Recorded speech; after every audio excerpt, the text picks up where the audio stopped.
안녕하세요. 즐거운 책방입니다. 네, 오늘 소개해드릴 책은요. 시인 정호승님의 산문집을 가지고 왔어요. 내 인생의 용기가 되어준 한마디. 내 인생의 용기가 되어준 한마디라는 책인데요.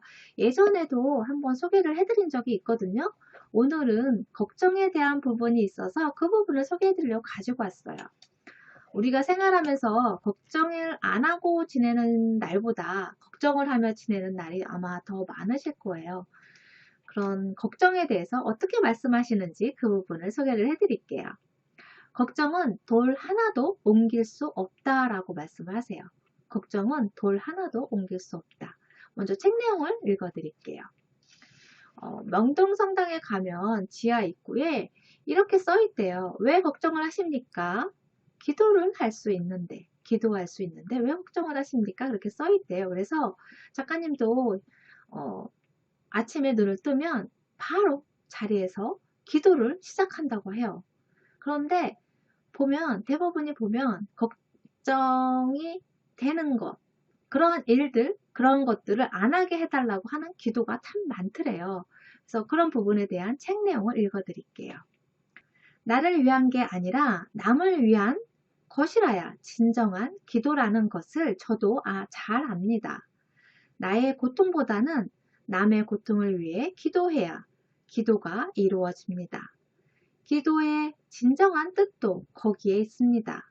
짧은 기도가 하늘에 닿기 때문에 그런 기도는 길지도 않습니다.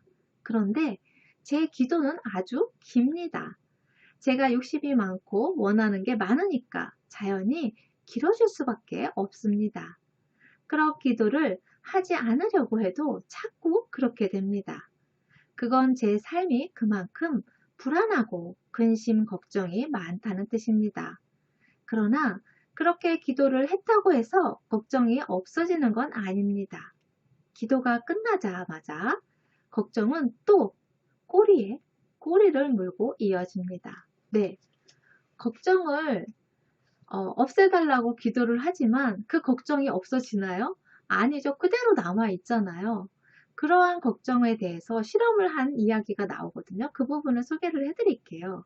한 달 동안 걱정이 될 때마다 쪽지에다가 적는 거예요. 그 걱정거리를. 뭐 아이가 늦게 와서 걱정이 되었습니다. 그럼 그 부분을 늦게 와서 안 오고 있어요. 연락도 안 되고. 그럼 걱정이 되잖아요. 그럼 그 부분을 적는 거야. 그런 부분들을.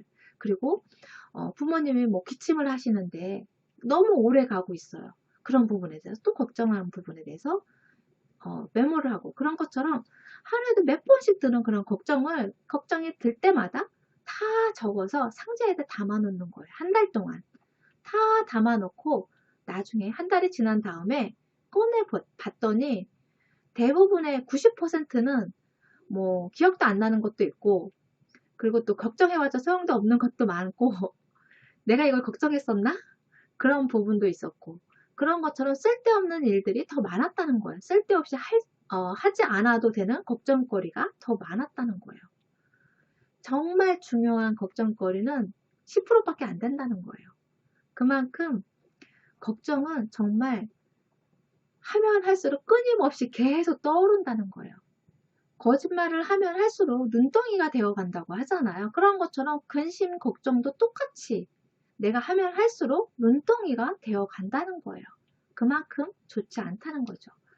또 한 이야기를 소개를 해드릴게요. 데일 카네기의 근심이여 안녕이라는 책에 나오는 한 부분을 소개해 주셨는데요. 그 부분을 이야기를 해드릴게요. 콜로라도주에 한 봉우리에 거대한 나무 한 그루가 있었는데 그 나무가 쓰러졌어요. 그 나무가 얼마나 오래됐냐면요. 400년이 넘은 거예요. 그러니까 벼락을 14번이나 맞아도 쓰러지지 않았던 그 나무였어요. 그리고 눈사태, 폭풍우 400년이니까 온갖 자연의 재해 그런 피해들을 다 온몸에 받아서 이겨냈던 그런 나무였어요. 그런데 그 나무가 쓰러진 거예요. 어떻게 쓰러졌냐면요. 딱정벌레 때문에. 딱정벌레 때문에 쓰러졌어요. 나무 속을 파먹는 딱정벌레 때문에 그 큰 오래된 나무가 쓰러진 거예요. 그런 것처럼 근심이나 걱정이 내 마음속에 있잖아요. 내 마음을, 나 자신을 조금씩 조금씩 갉아먹는 딱정벌레와 같다는 거예요. 그만큼 나를 병들게 만들고 또 힘들게 고통스럽게 만드는 것이 근심과 걱정이라는 거죠. 여기서 또 다른 이야기를 또 하나 소개를 해드릴게요. 일본 왕실에 서자로 태어나서 우리나라의 원효 스님만큼이나 유명한 스님이 계셨대요. 이큐 스님인데요. 이분이 떠나기 전에, 세상을 떠나기 전에 내일을 불안해하는 그런 제자들에게 편지 한 통을 주셨대요. 그러시면서 하시는 말씀이 곤란한 일이 생기면 이것을 열어보라고 말씀을 하셨어요. 그러니까 조금 어렵다고 열어보지 말고 정말 곤란한 힘든 그러한 일이 일어났을 때 열어보라고 말씀을 하시고 편지를 전해주고 세상을 떠나셨대요. 그래서 세월이 흐른 뒤에 사찰에 큰 문제가 생기고 나서 정말 고민하다가 도저히 방법이 생각이 안 나서 이 이큐스님이 주신 그 편지를 읽어봤대요. 그랬더니 거기에 뭐가 써있냐면 딱 한마디가 써있더래요. 걱정하지 마라. 어떻게든 된다 라고 써있더래요. 이 교수님이 평소 때 이런 말씀을 많이 하셨대요. 근심하지 마라. 받아야 할 일은 받아야 하고 치러야 할 일은 치러야 한다. 그치지 않는 비는 없다. 라고 평소 때 말씀을 자주 하셨대요. 그런 것처럼 우리가 근심한다고 해서 일어나지 말라고 막 않기를 바라지만 일어날 일은 일어나고 또 고통스러운 일도 힘든 일도 언젠간 끝이 난다는 거예요. 지나간다는 거죠. 그런 것처럼 우리가 근심한다고 빨리 끝나고 안 일어나고 그러진 않는다는 거예요. 그러한 일에 걱정하지 말라는 거예요. 어떻게든 잘 된다는 거죠. 그런 부분에 대해서 책 내용을 잠깐 읽어드릴게요. 저 또한 오늘 이 순간의 일을 걱정하는 게 아니라 내일 다가올 일을 걱정합니다. 미리 상상함으로써 스스로 걱정을 불러일으킵니다. 이제 아무리 걱정을 하지 않고 살 수 없다 할지라도 상상에 의한 걱정만은 피하고 싶습니다. 아무리 불안이 인간 존재의 근원이라 할지라도 다가오지 않은 미래의 불안을 걱정하면서 살고 싶지 않습니다. 어쩌면 오늘 제가 걱정하는 일조차도 별로 걱정할 일이 아닐지도 모릅니다.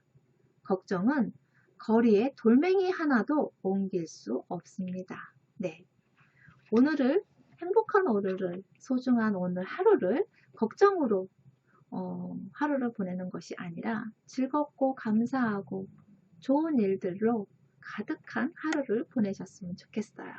네, 구독과 좋아요도 부탁드릴게요. 지금까지 들어주셔서 감사합니다. 다음 시간에 또 만나요.